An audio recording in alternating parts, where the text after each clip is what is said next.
Eva stepped into the spacious penthouse, her hands trembling as she took in the luxurious space. The place was nothing like the small, cramped apartment she once shared with her family. Everything here sparkled: marble floors, floor-to-ceiling windows, and designer furniture that looked like it belonged in a magazine. Cruiza Lopez welcomed her with open arms, wrapping her in a warm embrace. "You're family now, my dear. Anything you need, just let me know," she said with a beaming smile. For the first time in a long while, Eva felt a sense of belonging. Cruiza treated her with love and respect, something she hadn't experienced much growing up. She showered Eva with gifts, beautiful maternity dresses, spa treatments, and even a personal chef. But despite all the luxury around her, Eva stayed grounded.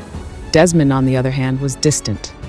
Though he had taken responsibility for her and the twins, he still viewed her as an ordinary girl who had somehow entered his world. He kept his interactions with her minimal, often avoiding eye contact and retreating to his study or business meetings. Eva didn't let his coldness bother her. She focused on herself and her dreams. Every little allowance Cruiza gave her was carefully placed into her piggy bank, which she'd painted and named Cosmic Eye Bakery. It was her way of holding on to her dream of opening a bakery one day, a place where people could find warmth and comfort in her pastries. Desmond started to notice the little things about Eva, the way she thanked the staff with genuine gratitude, even for the smallest gestures, the way her face lit up when Cruiza gave her a cookbook, as if it was the most precious gift in the world. She didn't demand anything or act entitled, despite living in unimaginable luxury. One day, Desmond stumbled across her piggy bank while passing through her room. He paused, staring at the colorful box sitting on her desk. "What's this?" he asked, his curiosity piqued. Eva looked up from the book she was reading and blushed. "It's my savings," she admitted shyly, "for my dream bakery." "You're saving? Here? In a piggy bank?"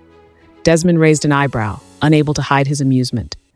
Eva nodded earnestly. "Every little bit counts.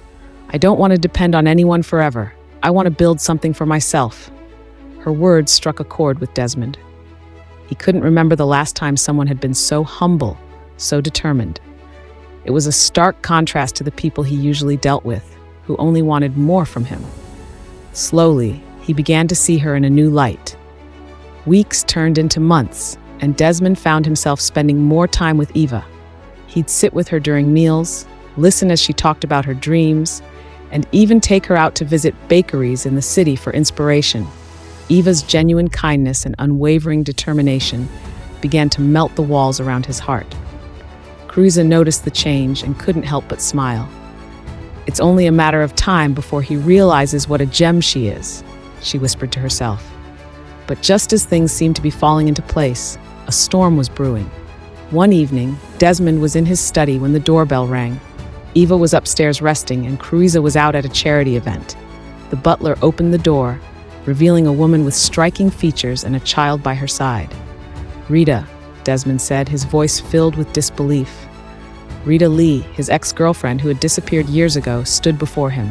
Her eyes were filled with tears, and she clutched the hand of a little boy who couldn't have been more than 4 years old. "I need to talk to you," Rita said, stepping inside without waiting for an invitation. Desmond folded his arms, his expression cold. "You have some nerve showing up here after what you did." "I know I made mistakes," Rita began, her voice trembling, "but I had my reasons. I didn't just leave, Desmond. I was pregnant with your child." Desmond's eyes widened and his gaze dropped to the boy standing beside her. The child had dark hair and warm brown eyes, eerily similar to his own. "This is Daniel," Rita said, "your son." For a moment, Desmond was speechless. His mind raced with questions, doubts, and a faint glimmer of hope. Could it be true? Could he have another child? "Why are you here now?" he demanded. "Why wait all these years to tell me?"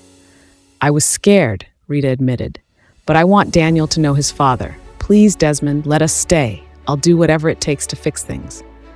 Upstairs, Eva stirred from her nap, feeling uneasy. She made her way down the stairs, only to freeze at the sight of Rita and her son in the living room. Who is she?" Eva asked, her voice barely above a whisper. Desmond turned to her, his expression conflicted. "Eva, this is Rita, and this is Daniel. He might be my son." The words hit Eva like a blow. She felt her knees weaken, but she forced herself to stay standing. Rita's eyes narrowed as she looked at Eva. "And who is she?" "She's the mother of my twins," Desmond said simply, his tone devoid of emotion. Rita's lips curled into a sly smile. "Twins? How convenient." Eva couldn't stay in the room any longer. She turned and walked away, her mind spinning. She felt like an outsider in her own life, as if everything she'd built was crumbling before her eyes. That night, Desmond found Eva sitting on the balcony, her arms wrapped around her knees. He hesitated before sitting beside her. "Eva," he began, his voice soft. "I didn't expect this.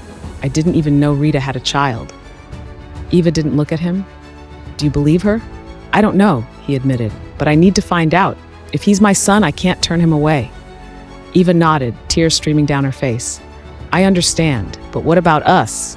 What about our twins?" Desmond reached out to touch her hand, but she pulled away.